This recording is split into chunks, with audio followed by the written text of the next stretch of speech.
জীবনের শেষ বেলায় নিজের ভুল ত্রুটিগুলো উপলব্ধি করলাম। এক হাত জমির জন্য প্রতিবেশীর সঙ্গে ঝগড়া করাটা ছিল ভুল। রাত জেগে মিথ্যা স্বপ্ন বুনে কারো সঙ্গে চ্যাট করাটা ছিল ভুল। কাউকে কষ্ট দিয়ে কঠিন কথা বলাটা ছিল ভুল।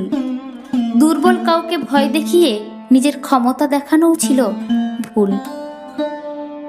ক্লাসের সবচেয়ে মেধাবী ছাত্র না হলেও জীবনে খুব বড় ক্ষতি হয়নি। অনেক টাকা রোজগার করতে না পারলেও কোনো বড় ক্ষতি হয়নি। জীবনের শেষ সময়ে এসে কষ্ট ছাড়া একটু স্বাভাবিক মৃত্যুই হবে শেষ জীবনের চাওয়া।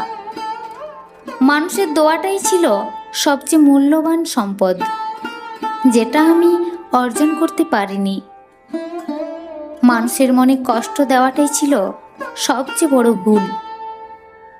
শ্বাসকষ্টের মাঝে আটকে থাকা নিঃশ্বাসের কষ্টে শুধু মানুষের দোয়াটাই মনে হবে সবচেয়ে মূল্যবান।